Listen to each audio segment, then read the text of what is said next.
네, 어제 코스닥 시장 보시면서 여러분 또 궁금한 점, 또 기분 좋은 분들도 상당히 많으셨으리라 봅니다. 또 분석이 필요하겠죠. SK증권 압구정 PIB센터 박백민 과장과 함께 이야기 나눠보겠습니다. 과장님 어서 오세요. 예, 네. 안녕하세요. 올 들어 720선 돌파해서 안착하려고 거의 한 3번 시도하다가 그렇죠. 결국 지금 750선을 좀 바라보는 위치까지 왔습니다. 지난 방송에서도 메르스 여파가 어찌 보면 단계적인 어떤 조정의 어떤 매수 기회가 될 수가 있다는 말씀 주셨는데 상당히 투심이 빠르게 회복이 되고 있습니다. 지금 시장 분위기에 대해서는 좀 분석을 해볼 시점도 아닌가 싶은데요. 예, 코너가 이제 특집 관계로 2주를 쉬어가지고 3주 만에 방송하는 건데, 그래서 지난 이제 3주간의 시장을 리뷰를 해보면서 예측해보는 시간이 필요할 것 같습니다. 이 3주 전에 메르스가 막 확산되는 그런 시점이었죠. 그래서 투심에도 실제로 악영향을 미치기도 했었는데, 기술적으로도 720선이 이제 전고점이기 때문에 눌리기 굉장히 또 좋은 자리였습니다. 지난 방송에서 이제 얘기했던 게, 과거 빅 이슈였던 전염병, 사스 같은 전염병과 증시의 상관관계를 언급을 해드렸었는데, 이 요약을 하자면은 전염병은 이제 단기적인 악재일 뿐 오히려 조정시 매수 관점으로 보았었죠. 네. 언론에 이제 보도가 집중되는 발병 1, 2주 정도에는 이제 투심이 좀 악화되는 그런 상황이 있었는데, 오히려 그 후에는 낙폭 회복한 사례들이 굉장히 많았습니다. 이번에도 역시 같은 결과가 나타났다 보시면 되겠습니다. 이제 지금 코스닥은 굉장히 초강세장이죠. 월봉이 6연속 이어지고 있는데, 이 초강세장의 특징이라고 할 수가 있습니다. 역시 6월도 마찬가지로 양봉으로 이제 마감을 할 가능성이 굉장히 지금 높은 상황이죠. 그 배경에는 메르스 여파도 있었지만 기관은 계속 순매수를 했다는 거죠.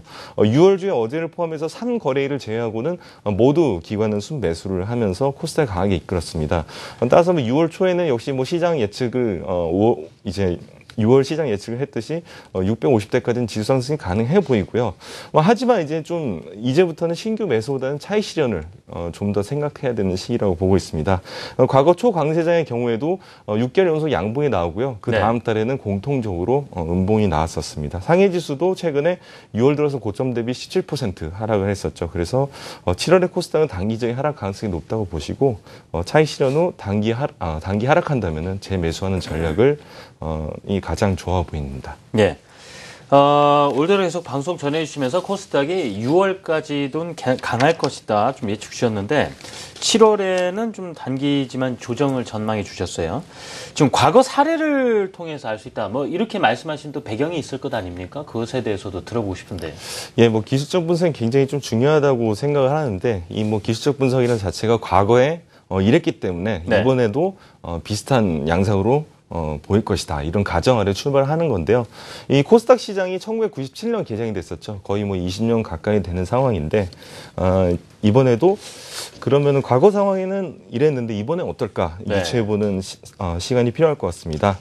2015년 초강세장을 의미하는 양봉 6개가 나왔습니다.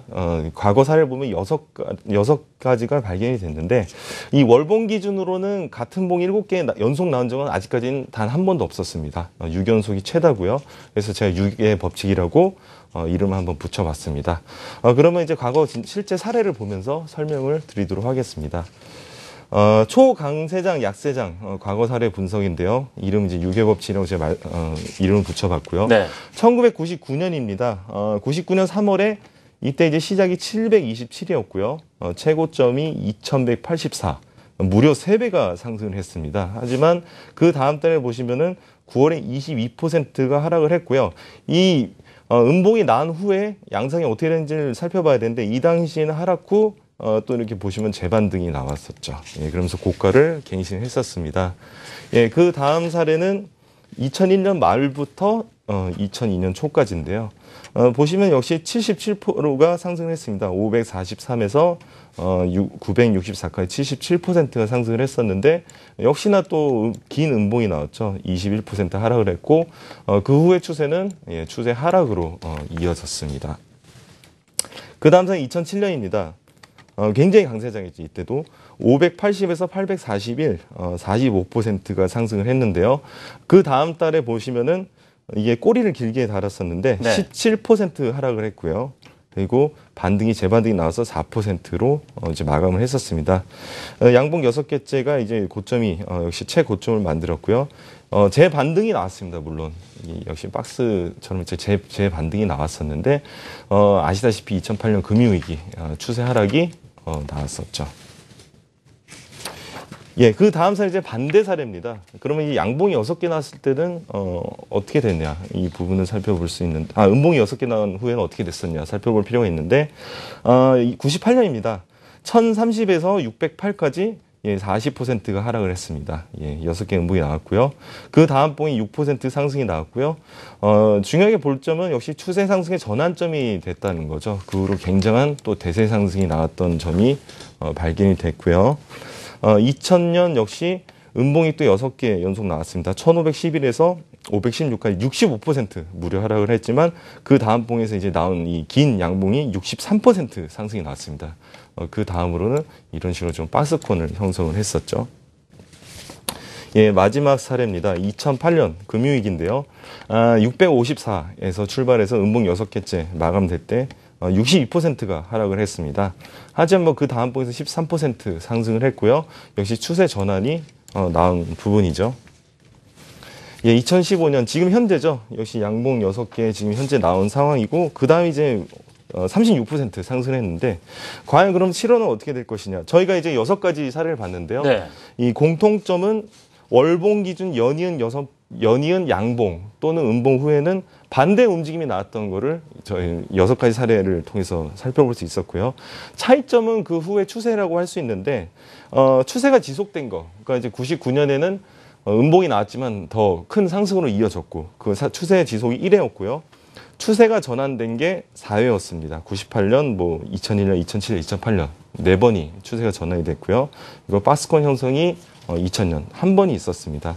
요약을 해드리겠습니다. 그렇다면은 이 지금까지 저희가 6가지 과거 사례를 본 결과 2015년 7월은 조정이 나올 가능성이 크다고 보시면 될 것 같습니다. 그 후에 이제 올해 하반기 추세는 과거 6가지 사례로는 설명을 드릴 수 없지만 과거 사례를 보았을 때는 하락하는 케이스가 가장 많았기 때문에 이제 추세 전환 가능성이 일단은 높다고 보시면 되겠지만 말 그대로 가능성일 뿐입니다. 위 결과로 봤을 때 6월에는 일부라도 차익 실현을 지금 하는 것이 과거 사례를 보았을 때는 가장 투자자들이 취할 수 있는 적합한 액션이라고 그렇게 보입니다. 네. 지금 과거 사례, 경험, 또 기술적 분석으로 봤을 때 7월에는 코스닥 시장이 좀 조정 가능성이 높다라는 전망 주셨는데 그럼 6월에 일부라도 차익 실현을 해야 된다라는 어떤 전략을 가지고 계시지 않겠습니까? 그 밖에 투자자들도 어떻게 대응하면 좋을지 7월에 지수 조정이 온다고 해서 또 종목을 또 선별을 해서 좀 투자를 계속 이어가고 싶은 분들도 분명 계실 거란 말이죠. 예. 이 기술적 분석이라는 자체가 과거에 이랬으니까 이번에도 이럴 것이다. 이런 가정을 깔고 가는 거거든요. 그래서 절대적으로 신뢰는 하지 마시고 기존에 없었던 일로 또 양상이 전개되는 상황도 있으니까요. 그렇죠. 새로운 케이스가 나올 수도 충분히 있는 부분이기 때문에 단순히 가능성이 높다 이렇게 받아들이시 바라고요.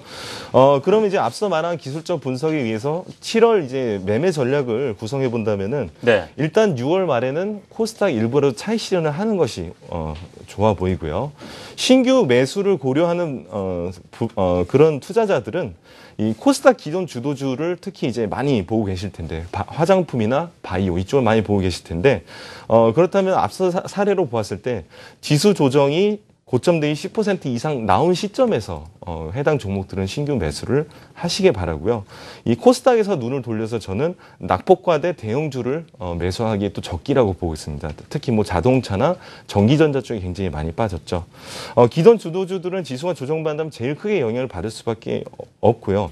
그리고 코스닥 지수가 빠지려면 올해 들어 크게 물량 늘린 기관들, 특히 투신 연기금에서 매도가 나온다는 의미인데 그렇다면 만약에 기관이 코스닥 차익 실현에 나선다면은 코스피 종목 중에서 낙폭이 큰 종목들, 예를 들어서 현대차, 삼성전자, 하이닉스 이런 종목들에 대해서 신규 매수를 나설 수밖에 없습니다. 그럴 가능성이 굉장히 크다고 보고 있기 때문에 오히려 대형주 쪽에 관심을 가져야 된다고 보고 있고요.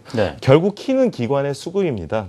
실제로 기관의 매도가 나오고 코스닥 지수가 그로 인해서 하락을 한다면은 제가 말씀드린 이런 시나리오를 기억하시고요. 대응한다면 이제 소중한 자산을 지킬 수 있을 것이라 보고 있습니다. 네, 참고하겠습니다. 지금까지 SK증권 압구정 PIB센터 박백민 과장이었습니다. 과장님.